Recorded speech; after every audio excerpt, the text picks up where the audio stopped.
भगवान जगन्नाथ की तबीयत हुई खराब, त्यागा अन्न और जल, पी रहे हैं काढ़ा।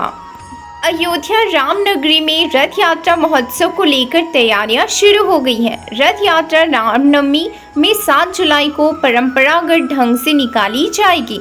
उधर हर साल की तरह इस साल भी भगवान जगन्नाथ आषाढ़ कृष्ण अष्टमी 28 जून से देव स्नान कराने के बाद से बीमार चल रहे हैं। उन्होंने अन्न और जल का त्याग कर दिया है। उनका प्राकृतिक उपचार किया जा रहा है। रामनगरी में दर्जनों मंदिरों से भगवान जगन्नाथ यात्रा निकालने की परंपरा है। कई मंदिरों में अनुष्ठान शुरू भी हो गए हैं। राम कचहरी मंदिर, चारों धाम, जगन्नाथ मंदिर में रथ यात्रा उत्सव को लेकर आयोजन हो रहे हैं। करीब 300 साल पुराने राम कचहरी मंदिर में भगवान कृष्ण, बलभद्र और सुभद्रा विराजमान है। भगवान को लग रहे हैं काढ़े का भोग। मंदिर के महंत शशिकांत दास बताते हैं कि इन दिनों भगवान बीमार चल रहे हैं, इसलिए मंदिर का पट बंद कर पुजारी पथ्य के रूप में भगवान को सुबह शाम बाल भोग में काढ़ा और राजभोग में खिचड़ी प्रस्तुत कर रहे हैं। भगवान को स्वस्थ रखने की ही कामना से गर्भगृह के सम्मुख वैदिक आचार्यों की ओर से महामृत्युंजय मंत्र के जाप एवं रुद्राभिषेक भी किया जा रहा है। यह सिलसिला आषाढ़ कृष्ण चतुर्दशी यानी 5 जुलाई तक चलेगा। 7 जुलाई को भ्रमण के लिए निकलेंगे भगवान। मान्यता के अनुसार भगवान आषाढ़ अमावस्या तक बीमार रहते हैं। भगवान आषाढ़ शुक्ल प्रतिपदा को स्वस्थ होंगे। उन्हें इस उपलक्ष्य में स्नान कराया जाएगा और नई पोशाक धारण कराई जाएगी। अगले दिन यानी आषाढ़ शुक्ल द्वितीया 7 जुलाई वह रथ पर सवार हो भ्रमण के लिए निकलेंगे।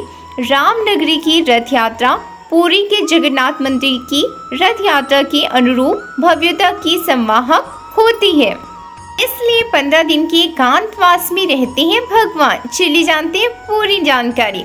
भगवान जगन्नाथ, बलभद्र जी और सुभद्रा जी को 108 घड़ों के जल से स्नान कराया जाता है। इस स्नान को सहस्त्रधारा स्नान के नाम से जाना जाता है।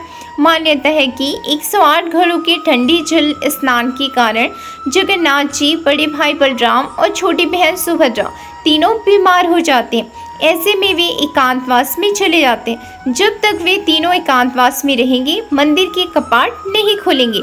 ठीक होने के बाद जब तीनों बाहर आते हैं, तब भव्य यात्रा निकाली जाती है। इस रथ यात्रा में देश के कोने कोने से लोग पहुंचते हैं। चलिए जानते हैं लोगों के मन में उठने वाले कुछ प्रश्नों के उत्तर। जैसे पहला प्रश्न है, जगन्नाथ भगवान बीमार कब होते हैं?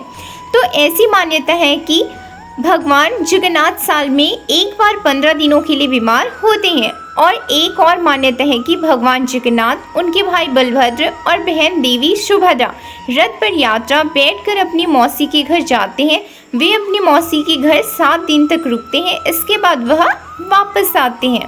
लोगों के मन में दूसरा प्रश्न आता है, जगन्नाथ भगवान को बुखार क्यों आता है? हिंदू पौराणिक कथाओं के अनुसार ऐसा माना जाता है कि देव स्नान पूर्णिमा के बाद लंबे समय तक स्नान करने के कारण जगन्नाथ भगवान को बुखार आ जाता है।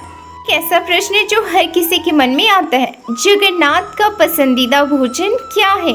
तो बता दें, पोड़ा पीठा। पौराणिक मान्यताओं की माने तो पोड़ा पीठा भगवान जगन्नाथ का पसंदीदा व्यंजन है। तो आप भी पोड़ा पीठा अपने घर में जगन्नाथ भगवान को स्मरण करके जरूर चढ़ाएं। हे गाइस, अगर वीडियो अच्छा लगा तो लाइक करना मत भूलिएगा और ऐसे इंटरेस्टिंग वीडियो के लिए like, subscribe and share. Please support me.